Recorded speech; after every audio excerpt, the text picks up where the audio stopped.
ದುಡ್ಡನ್ನ ಒಬ್ಬ ವ್ಯಕ್ತಿಗಳನ್ನ ಅಪಹರಣ ಮಾಡ್ತಾ ಇದ್ದಾರೆ. ಆ ಸೈಬರ್ ಕ್ರೈಮ್ ನಲ್ಲಿ ನಿಜವಾದ ಅಪರಾಧಿಗಳನ್ನ ಕಂಡುಹಿಡಿಯೋದೇ ಕಷ್ಟ ಆಗಿದೆ.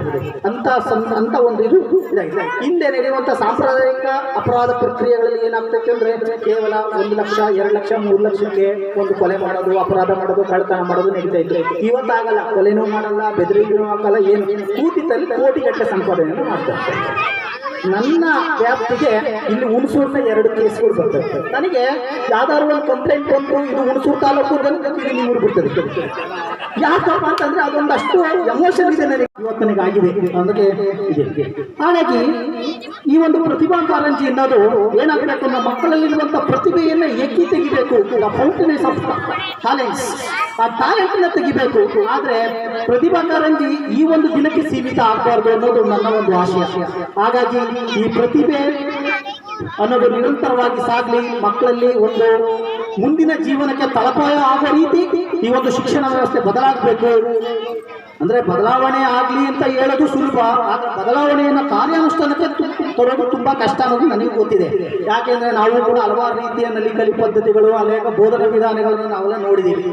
ನಲಿಕಲಿ ನೋಡಿದ್ವಿ, ಕಲಿಕಾ ಯತ್ನ ನೋಡಿದ್ವಿ, ಎಲ್ಲದನ್ನು ನೋಡಿದ್ವಿ. ಎಲ್ಲದರಲ್ಲೂ ಕೂಡ ನಾವು ಒಂದು ಪಾಠವನ್ನು ಮಾಡಿದ್ದೇವೆ. ಹಾಗಾಗಿ ಈ ಒಂದು ಕಾರ್ಯಕ್ರಮಗಳು ತುಂಬಾ ಸೊಗಸಾಗಿ ನಡೆಯಲಿ. ಹಾಗಾಗಿ ನನಗೆ ಈ ಒಂದು ಕಾರ್ಯಕ್ರಮಕ್ಕೆ ನಾನು ಮೈಸೂರು ಜಿಲ್ಲೆಗೆ ಹೇಗೆ ಬಂದಿದ್ದೀನಿ ಅಂತ ಇಲ್ಲಿನ ಜನತೆ ಹೇಗೆ ಗೊತ್ತಾಯಿತು ಅಂತ ನನಗೂ ಗೊತ್ತಿಲ್ಲ. ದಯಮಾಡಿ ನೀವು ಹಳೆ ಶಿಕ್ಷಕರಿಗೆಲ್ಲ ಸನ್ಮಾನ ಮಾಡ್ತಿದ್ದೀವಿ. ಮತ್ತು ನಮ್ಮ ದೇವರಾಜ್ ಅವರು ಫೋನ್ ಮಾಡಿದ್ರು, ಬನ್ನಿ ಸರ್ ನಾವು ಹಳೆ ಶಿಕ್ಷಕರಿಗೆ ಒಂದು ಸನ್ಮಾನ ಮಾಡೋಣ. ಅದೊಂದು ತುಂಬ ಒಳ್ಳೆಯ ಒಂದು ಗಳಿಗೆ. ಯಾಕಪ್ಪ ಅಂತಂದರೆ ನಮ್ಮ ಹಳೆ ಭಾವನೆಗಳು, ನಾವು ಅವರೆಲ್ಲ ಮಾಡಿದಂಥ ಟೂರ್ಗಳು, ಶೈಕ್ಷಣಿಕ ಪ್ರವಾಸಗಳು, ಆ ಶೈಕ್ಷಣಿಕ ಪ್ರವಾಸದಲ್ಲಿ ನಮ್ಮ ಆಟಗಳು, ಇವೆಲ್ಲ ನಿಮ್ಗೆ ನೆನೆಸ್ಕೊಂಡು ನನಗೆ ಇವತ್ತು ಕೂಡ ನಗು ಬರುತ್ತೆ. ನಾನು ಇವತ್ತು ಕೂಡ ಈ ಥರ ಕೆಲಸ ಮಾಡಿದ್ದೀನಿ ಅಂತ. ಹಾಗಂತ ಏನೇನೋ ಕೆಲಸ ಮಾಡಿಲ್ಲ, ಅದು ಮತ್ತೆ ಇದು ಏನು ಕೆಲಸ ಮಾಡಿದ್ರಪ್ಪ ಅಂತ ಹೇಳೋದು ಬೇಡ. ಬಟ್ ಏನೋ ಒಂದು ಮಕ್ಕಳ ಒಂದು ಶೈಕ್ಷಣಿಕ ಉದ್ದೇಶದಿಂದ ಅನುಕೂಲವಾಗುವಂಥ, ಅವರ ಒಂದು ಕಲಿಕೆಗೆ ಅನುಕೂಲವಾಗುವಂಥ ಆಯೋಜಿಸುವಂಥ ವಿವಿಧ ವಿಧಾನಗಳನ್ನು ನಾವು ಹಮ್ಮಿಕೊಂಡಿದ್ದೀವಿ.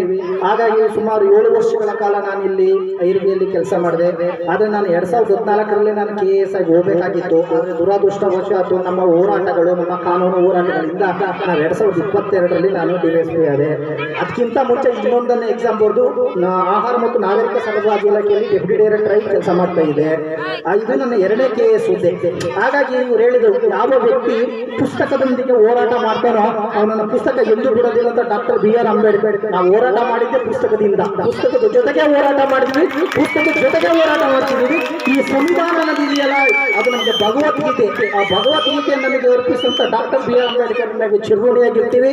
ಆ ಒಂದು ಇವತ್ತು ಕೂಡ ನಮ್ಮ ಪ್ರತಿಯೊಂದು ಹಂತದಲ್ಲೂ ನಾವು ಪೊಲೀಸ್ನವ್ರು ಹೆಂಗೆ ಅಂತಂದ್ರೆ ನಾವು ಯಾವ ಎಮೋಷನ್ ನೋಡಲ್ಲ, ಭ್ರಮೆ ನೋಡಲ್ಲ, ಯಾರಿಗೂ ಭಾವನೆಗಳನ್ನ ನೋಡಲ್ಲ. ನಾವು ನೋಡೋದು ಅಂತೆ IPC, CRPC, Indian evidence act.